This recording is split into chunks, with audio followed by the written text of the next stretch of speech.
Good morning, everyone. Welcome to the April Schools Forum. I hope everybody is well today. Welcome to today's meeting. We'll start off with the apologies. We've had apologies from Karen Lodge, Darren Woodward and Councillor Rachel Hood, and also from Jennifer Hunwick. And although Jennifer isn't able to meet today's meeting, it would also have been her last meeting as she is moving on to an independent school from May, so she's stepping down from Schools Forum.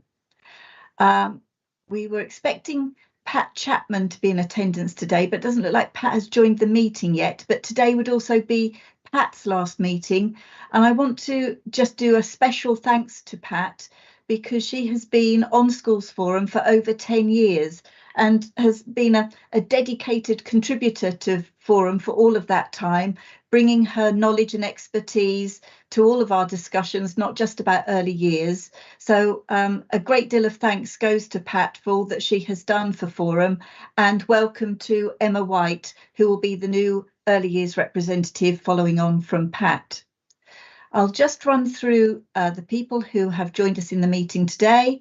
That myself, I'm Alison Coleman. We also have Adrian Orr, Alan Cadzow, Amanda Havers, Andrew Berry, Angela Ransby, Anne-Marie Price, Barbara Barraclough, Christina Lewis, Colin Shaw, Daniel Jones, Emma White, Gordon Jones, Gemma Morgan, John Tunnelly, Lucy Callow, Matthew Ferrier, Michael Quinton, Michelle Roots, Ashley Jacobs, Paul Fykin, Rowena Mackey, Robert Lenko, Ros Summerfield, Ruth Coleman, Sonia Harben, Stephen Dewing, Teresa Spilling and Wendy James. So welcome to everybody, and in particular to the observers who are joining us for the first time today, who might need to step in as substitutes at some point in the future.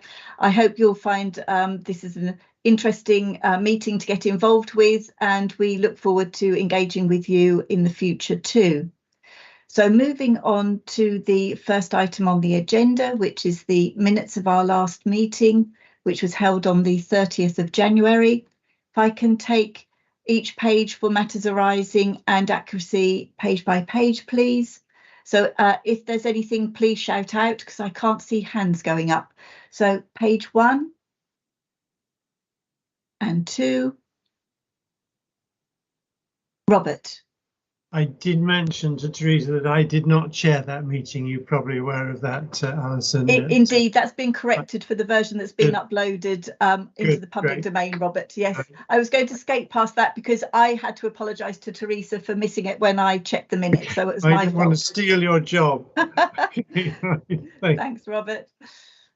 Page 2 and 3, 4, 5, 6 and 7. So thank you. We'll record those as an accurate record of our last meeting then. Thank you very much. So moving on to the next item on the agenda, which is the high needs funding update, and I'll hand over to Gemma for this item. Thanks, Gemma. Thanks, Alison. Hi, everybody. So for those of you who don't know me, I'm Gemma Morgan. I'm the head of SEND Funding and Provider Services. I come to Schools Forum regularly to give an update of the spend within the high needs block. So my paper obviously has been circulated, but I will go through it with you all, and obviously please let me know if you've got any questions. So the first part of the paper is about the high needs spend. Now, this paper was written, well, the financial figures, the data was taken from Q3. Now, since then, we have obviously gone through the Q4 period as well, and actually our variance isn't quite as high as 15 million. We're still finalising period 13. The reasons for the overspends remain the same. However, the total overspend is been reduced by almost 1.9 million now that we've actually got all of our placements in for the academic year, the financial year. And I'll just give you a brief reason for the gap, because obviously that is quite a considerable amount of money. So when we forecast for particularly bespoke and independent settings, we forecast based on all the consultations that are out at the time. Now, for some children, for most children, that's 3 consultations that are out, and those can range considerably per place. Also, we have to forecast based on when we think those children will start those placements. So some of those placements haven't started yet. So although we try and account for we try and predict, forecast the money that we will spend, a considerable amount of them haven't started yet. We've also, with the bespoke budget, where we recoup funding from children who are permanently excluded, if that child then goes into a bespoke provision, then the funding that is recouped contributes towards that provision. So like all of our recoupment around permanently excluded children, the money follows the child. So if the funding we received was higher than we expected, and therefore meant that we didn't overspend so as considerably as we expected on our bespoke budget. We've also tweaked some of the FE top-up. We had some last-minute changes from some of our FE providers, and that made a difference as well. So we're hoping that our landing position will be at about 13 million, but until the end of this month, so until the end of period 13, we haven't got that all finalised, but that is where we're thinking optimistically we will be for this financial year. Okay, so I'll just go through the reasons for the overspend. Now, obviously, as my paper says, the overspend increased considerably in year, and that was mainly due to the increase in the number of children who we are placing in independent and bespoke packages. Now, that obviously what we're doing is trying to make sure that we can meet the needs of the children, get them placed into provision that's appropriate, and make sure that they're not out of education for any longer than is absolutely essential. So where we've had a real push this year on making sure that we are making educational placements for as many children as possible, and that's where we've seen an 8% rise in our independent settings, but an 88% rise in our bespoke provision. As I explained, bespoke provision is short-term intervention whilst we wait for other educational placements to become available, and the work with those children continues while we find their placements. We have also seen a considerable number of children who are going into placements that are costing us over £80,000 a year.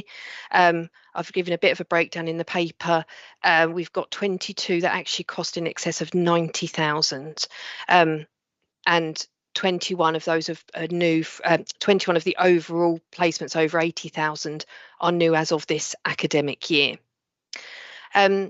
So we do expect that these numbers will continue to grow, although we are developing the local offer.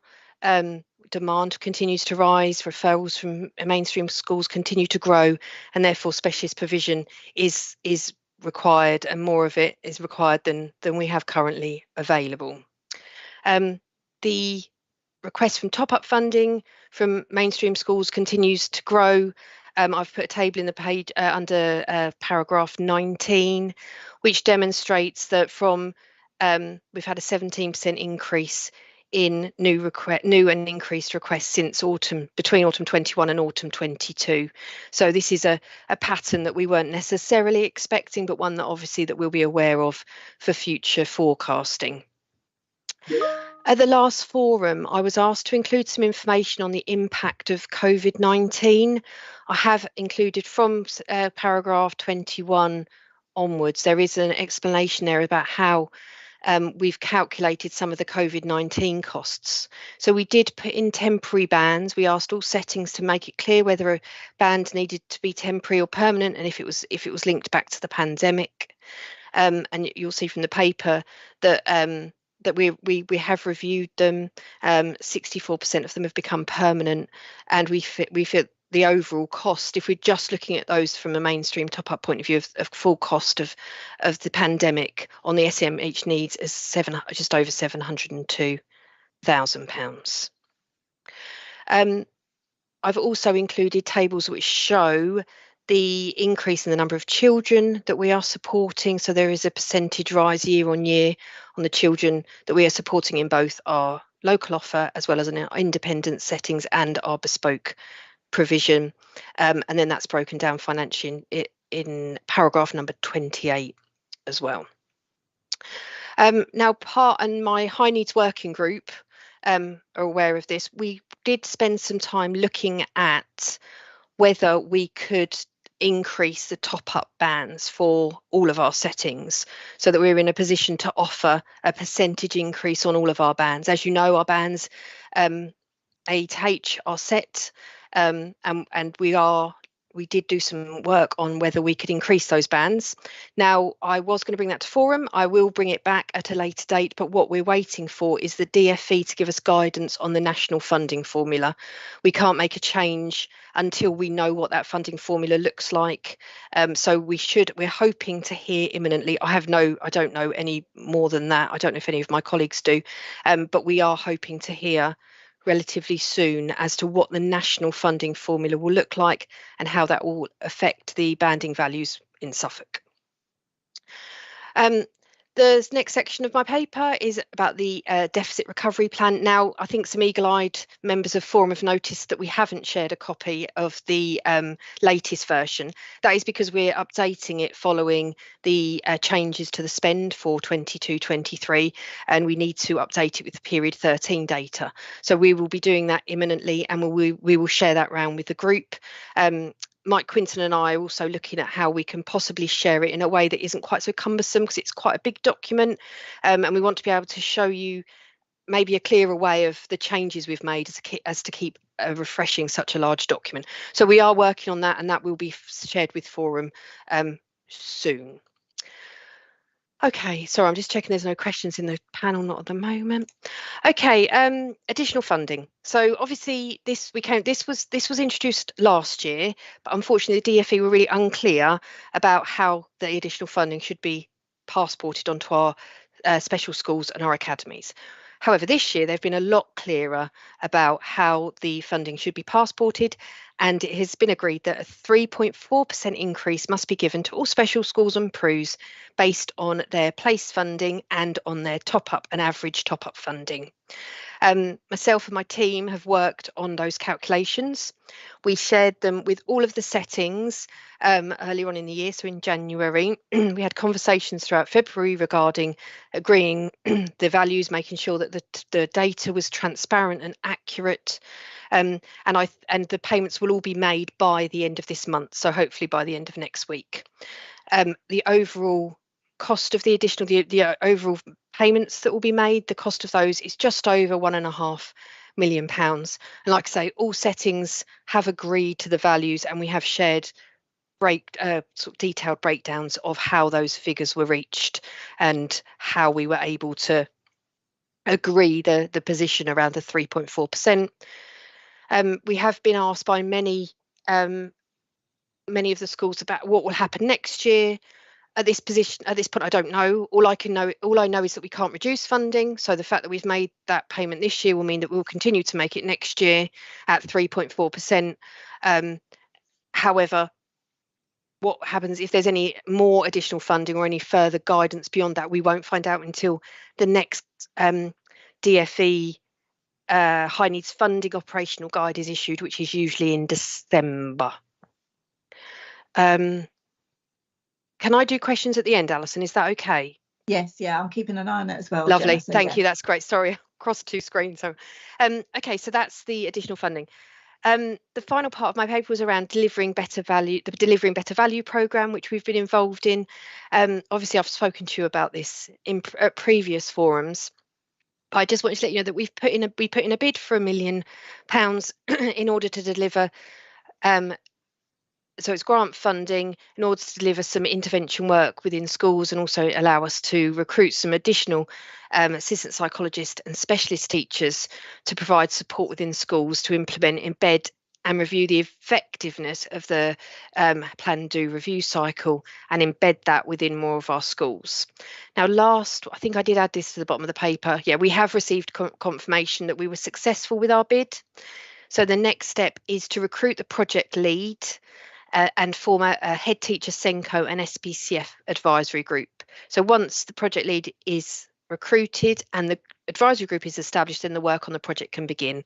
Obviously, I'll update Forum on the progress once the programme is established and progress has been made. Okay, I think that's everything from the paper, Alison. Okay, I'll read out the comments that Wendy and Stephen have put in the chat, but Wendy and Stephen, you're very welcome to then come on camera and add to what you've put. So Wendy's comment was, high needs bands have not been increased since they were put in place in 2018. There has been a 20% increase in inflation since this time. It is essential that banding is increased as soon as possible. Schools are really stretched financially and need to know what money they will be receiving, as many of us are having to reduce support staff to save costs. And Stephen added, can I ask how the impact of the proposed NJC pay rise is being reflected in high needs funding bands? The staff providing this input have had increases of 20% in 2 years. Thank you, Alison. Thank you for reading those out. So yeah, absolutely. And Wendy, I don't disagree. You know, we have done some work on how we can increase those funding bands. However, we are, as I said earlier, we just need to wait and see what the national funding formula looks like from the DfE. That will come through soon. We just need to wait, and the implementation of it will hopefully be from the new academic year. So we will know we will know imminently what those changes are, but I don't know any more at the moment, I'm afraid. But as soon as we do, obviously we can share that with the group. Thanks, Gemma. Yeah, that information from central government has a big impact, doesn't it, on what we can do next? Yeah, Robert, absolutely. Robert, you're next. I was just going to say thank you, Gemma, for a great report. It's just so scary reading. I won't go through it, obviously, because everybody's read it, but every paragraph, 15, 16, 17, increases of 56%, increases of 88% for bespoke providers. I mean, surely this is not sustainable. If it goes on like this, is there any way, has it topped, do you think it's topped out yet? Or is this an exponential curve? Because how we go, if we're here next year, looking at figures like this, I don't see how it's all going to add up. I know it's a very basic question, but it just looks very scary to me. Absolutely, Robert, and I completely agree. So we are developing we continue to develop this develop the SEND Capital Programme. So we have some new local offer provision in the pipeline that includes additional specialist units attached to mainstream schools. So we've had cabinet approval to move forward with those. Some of those will reduce our reliance on the bespoke provision and the independent. And we've also had an announcement that we've got an SLD, so severe learning difficulties school, which we built for us by the DfE, which will be based between Ipswich and Lowestoft. That will be for 117 children plus a nursery. So that will obviously, I mean, that won't open for a few years yet, potentially 2025, being optimistic. But that will help with some of this. But Robert, you're absolutely right. It is scary. We've got we're seeing a 27% increase. Our trajectory is at 27%, which is a lot higher than other areas. I don't know if we've hit the peak yet. I don't think we probably have. I think you're absolutely right. I think more work needs to be done about what we can offer within the local offer, and that's some additional work that my team will be doing with our providers to see where we can develop our existing provision to make more spaces, those lower cost spaces within our existing establishment. So there is work going on, but I know, Robert, I completely agree. Thank you. Thank you very much, Gemma. Gordon. Welcome to your first meeting as an Academy rep, Gordon. You're on mute, Gordon, I'm afraid. Right, thank you very much. And it's good to see you again, Alison, and indeed you, Gemma. It's probably about 4 years since I was last came to the Schools Forum, and so I've got some catching up to do. And so my couple of questions are probably out of ignorance, and so please forgive me on that. With regard to the recovery document, could I have a full copy of the latest one when it is, so I can do some catching up? The increase in demand, I have to say, doesn't surprise me one little bit, because the sort of increases in demand were projected, a number of years back, and have certainly reflected that, if not actually, increased even above those figures. So looking forward, how accurate do we think increases are going to be in the next 2, 3, 4 years? Are those increases just through internal growth, i.e. people who are already in Suffolk? Are we getting increases from outside of the area? Because I would have thought all these are factors in getting a fairer allocation of funds from central government into Suffolk. Suffolk has historically always been underfunded, and we are being based upon historical levels rather than current needs. And how is all that going to, how is that fitting in with the administration seeking, correct funding from central government? You're absolutely right, Gordon. We are still funded based on historical data, historical spend in a year where we were particularly prudent about what we did and didn't spend. So obviously, as part of the Delivering Better Value programme, we've shared all of our information with them, all of the data, which will be fed back to the DfE regarding the position that we're in, the demand that grows through the system. We have updated and refreshed the SEND sufficiency plan. So we have looked at how we think things have changed since the previous one was written, and that formed part of our ask of Cabinet, where we had some additional funding agreed in order to build some additional specialist units.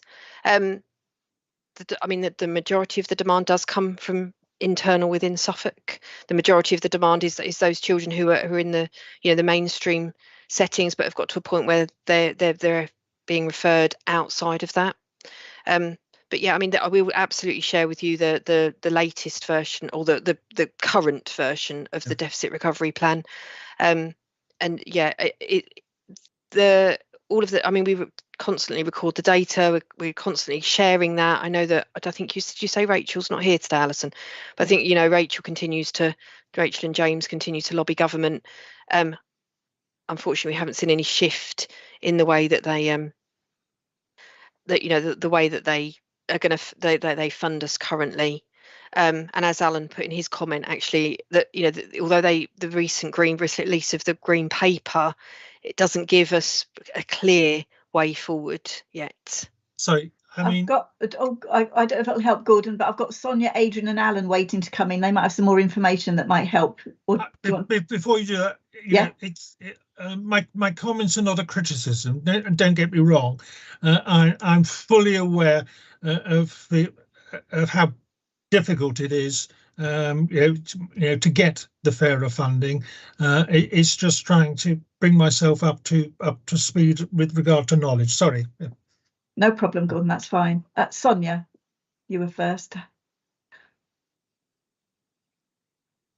Hi, Gordon. Lovely to see you again. So I just wanted to sort of come in with just some additional sort of information, and I know you've been all over this in the past in terms of our funding. So in particular with the high needs, yes, we are concerned about what might happen with regards to the bandings of the top-up level. So that's why, as Gemma sort of rightly said, we're just waiting to see what comes out of that. We're assuming, as per the original sort of green paper, that they might set those banding levels, and we don't know whether they'll set them higher than what we pay now or potentially lower. We just don't know, so we're just waiting to find out from there. But the problem is with Suffolk, it's not our spending, it's our funding, and it comes down to that. So we've done some work. So as I said, Councillor is not here today, but there was a meeting with ministers I think it might have been yesterday, with Nick Gibb, I think. And as part of that, we did myself and Mike did some work looking at our funding on the high needs block. And just to give a bit of sort of context, if we were funded at exactly the same level as Norfolk, who spent a lot more in 17-18, there'd be an extra £11.5 million in our high needs block. If we were funded, and if they, what we've been, what we really are advocating for is to get rid of that historical element, because it's not representative now of, different local authorities, and actually would much rather it's based on evidential factors like population numbers, or, it actually. And if the historical factor was instead delivered in the same way as all those other sort of factors, there'd be an extra £7.5 million in Suffolk. So there's these are massive amounts of money, and it just makes such a difference to our high needs block. So at the end of this financial year, we are going to have a deficit of almost 30 million on our high needs block. Now that's still a lot lower than a lot of other authorities, but it's heading exponentially higher each year. This will be, our biggest overspend, and it's this continuing increase. And we know that it's going to take a lot of time for the changes we're putting in place to have that effect. So some of the sort of, working with schools is just, doing the early intervention work. It just takes years for that to then feed through into the system. So, I'm particularly very pleased to see you back on forum, Gordon, because I absolutely understand that I think you'll be a real advocate for helping us with some of the challenges that lie before us. So that's what I wanted to add, really. Yeah. Thanks, Sonia. That's really helpful, because there's a lot of new observers in the meeting today as well, so it's helpful to revisit that context. Alan, I'll turn to you now. Thank you. Firstly, it's lovely to see you again, Gordon. You don't look a day older than the last time I saw you. In terms of and Sonia and Gemma have said very well about the blocks, but of course, our poor funding in the high needs blocks is also exacerbated by our very poor funding in all the other blocks, the early years block, the schools block, and Rachel is tirelessly advocating, as you did, Gordon, and I think it's kind of water on a stone. We just want to keep on wearing them down until actually Suffolk gets a fairer deal, because I see absolutely no reason why a Norfolk child is worth more than a Suffolk child, and they are a very close statistical neighbour to us, so there's no reason why funding should be different in any logical way between Suffolk and Norfolk. The implementation plan was very disappointing. That doesn't seem to bring any extra funding or any extra strategic way of doing things that is actually going to stop what I think it was Robert that said earlier, this continuous rise in demand and in spend. And a kind of worrying thing too in the implementation plan, and you'll know this as well, Gordon, from being the cabinet member for finance, is that there's a kind of background threat to put the overspend and make that the responsibility of local authorities. And with some of the level of overspend in some local authorities, I think that could bring some local authorities very close to not being financially viable. So it's a very, very difficult situation, and a well-intentioned act that has turned into a bit of a financial disaster and has not really caused huge stress for schools in early years, and has more importantly caused huge stress for families and children. It's not been a success, and sadly neither the Green Paper nor the implementation plan really address that. Thank you. Yeah, thanks. Thanks, Alan, for that context. That's really helpful as well. Does anybody else have any questions for Gemma or any points they'd like to raise about this area? It's one that is one of our biggest areas of concern, and I know, Gemma, you and your team are doing everything possible for the best for the children in Suffolk to try and make everything work within the financial envelope you've got, that, as we've just described, is just not enough for what the need is in Suffolk in the current day. So Thanks, and hasn't really been for as long as I've been on forum, I don't think either.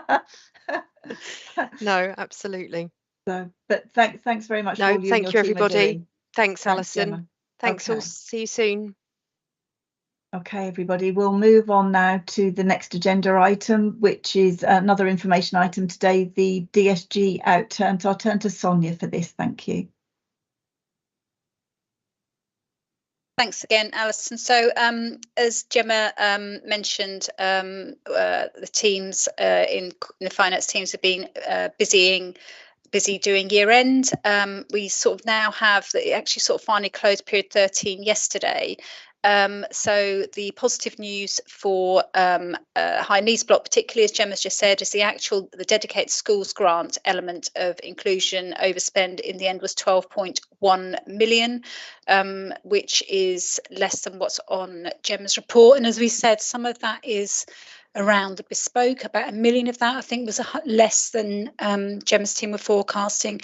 And then there was also an additional budget transfer in relation to the import and export of packages, etc., which came in pretty late. So I don't think that's necessarily featured on the figures that Gemma was doing at Q3. So it's a relatively good news story. It's not that much difference from what we were saying at Q3, where we were forecasting 11.7 million overspend. Gemma's report also does include the core funding on inclusion, and actually that we overspent by over £500,000 on that as well, but that's not as relevant for this forum.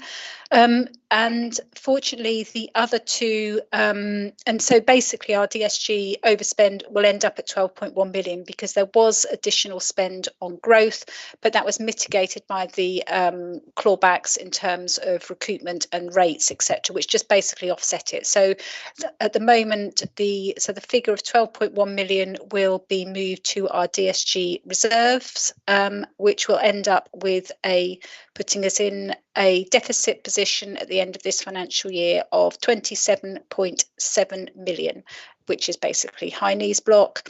Well, it'll be 30 million for high needs block because we're going to use some of the outstanding schools surplus to put forward into the high needs block next year, rather than schools having to fund that from their budgets in this year, if you can all remember that. So yeah, it's not a pretty picture, obviously. It's an overspend position, but it's not far from what we thought it would be. And obviously the report that will come in June, the outturn report, will just give a bit more detail about it. But basically, there's no real surprises from what we've been saying through the year. So that's it at the moment. Thank you, Alison. Help if I came off mute. Any questions from anybody about that? That was just an update, so I'm not expecting any questions. Okay, thank you very much, Sonia. Next item on the agenda is AOB. I know that, Pat, you've joined the meeting. I know you weren't able to be here at the beginning, so I just want to reiterate, because I know this is your last meeting. You have been such a formidable contributor to Forum for over 10 years. You've brought with you all of your knowledge and experience of early years, but you've built up such a knowledge of all the wider financial areas that we discuss here at Forum over that period of time as well. So I want to enormously thank you for all that you've done in being involved in Schools Forum, but I know you've been involved much wider than your own early years setting. You've been involved in a lot of other groups as well to contribute to everything to do with early years over that time. And so on behalf of Forum, I'd just like to note again our thanks to you for that. So, and I know you'd put in the chat that your microphone isn't working today, so you've got good reason not to have to acknowledge this, but from all of us, we just want to thank you for all you've done and wish you well for the future. So thank you very much, Pat. The other AOB is related to what we've just been discussing in the last two items, in that because we've had this meeting in mid-April, it has meant that period 13 hasn't finished and papers had to be written before there was full awareness of what the end of year financial picture was looking at. So Adrian, I'm just going to hand over to you for this, please.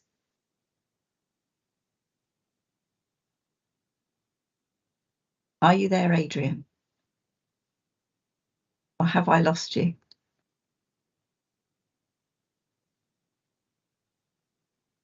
think we've lost Adrian. I will carry on.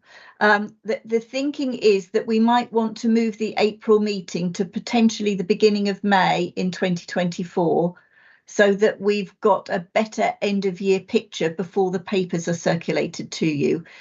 Would that be a concern to anybody who's a member of Forum, or are you content with us looking at dates in early May instead for next year? I will take silence as acceptance. I'll leave that with Teresa. Thanks very much, everybody. So the last item on the agenda is just to briefly look at the forward agenda. I'll bring Sonia back in for this, please.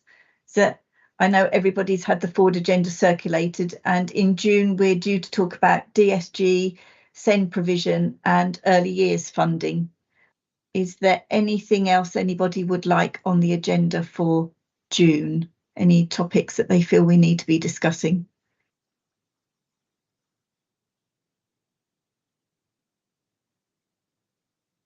Everything seems frozen from my end, that I'm not getting any reaction from anybody. So I'm not sure whether it's Sonia. No, it's I was just going to say no. I think because well, from my perspective, having it in early May would be much better. But I'm not a Schools Forum member. I'm just one of the officers doing the work, so it'd be really helpful from our perspective for that. And in terms of the forward plan, yes, obviously what will come in June will be a full outturn report. We'll just give a bit more detail. I think by then we're hoping we'll have more information on SEND, so I'm sure that Gemma will provide that, and we'll have an updated DSG deficit recovery plan, which will pick up some of the the new things that we're seeing, the work we're doing with empowered trajectory work. We've got a meeting about that again later on.